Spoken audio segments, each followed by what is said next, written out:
Parlons d'un problème majeur en Afrique actuellement. Il s'agit de la justice africaine. Chers amis, la justice africaine est confrontée à de nombreux problèmes auxquels il est nécessaire de penser et de mener des réflexions assez poussées.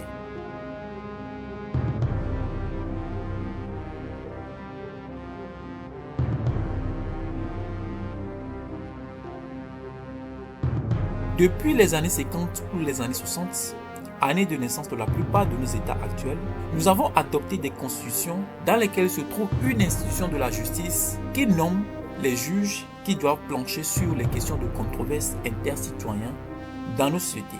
Un citoyen, alors que le dossier est sur la table du juge, va donner l'ordre à une entité désincarnée, une force métaphysicée, un vaudou, une force de la nature, une divinité, pour que cette force aille influencer les décisions du juge.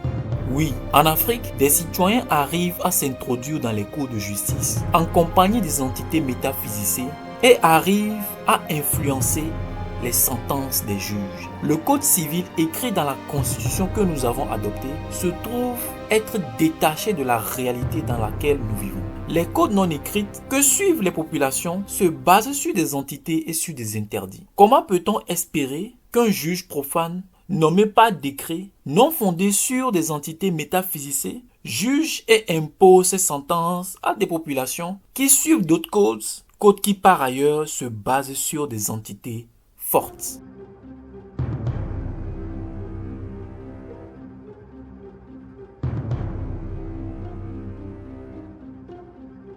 Déjà, dès le Moyen-Âge, l'Église a combattu grâce à l'Inquisition et à la manipulation toutes les autres formes d'ésotérisme, de sociétés secrètes et d'ordres mythiques qui disposaient des connaissances et qui étaient affiliés à des entités spirituelles.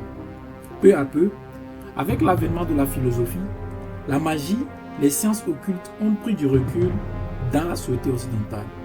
C'est dans ce contexte qu'a vu naître et prospérer l'institution actuelle de la justice, dans laquelle les juges qui planchent sur des questions transcendantales sont au-dessus de toutes les forces auxquelles les citoyens peuvent avoir accès dans ces pays.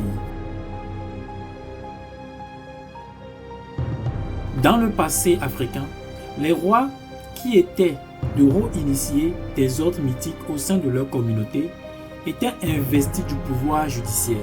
Leur place leur conférait non seulement le titre de roi du peuple, mais également roi de la terre, maître des entités métaphysiques du territoire et gardien des traditions.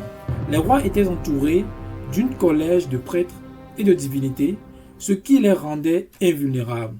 Il n'était pas donc facile à quiconque de la communauté de défier son autorité.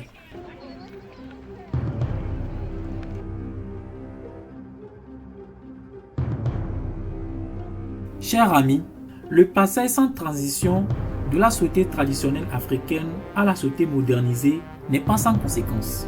Il ne suffit pas de faire une copie-collée des institutions d'ailleurs pour avoir une société modernisée selon la vision actuelle des choses. La mission des religions occidentales était de dépouiller l'Afrique de ses connaissances occultes, de ses connexions avec des entités et de ses différents ordres mythiques qui sont enracinés depuis nos familles en les diabolisant. Cette mission est un échec aujourd'hui.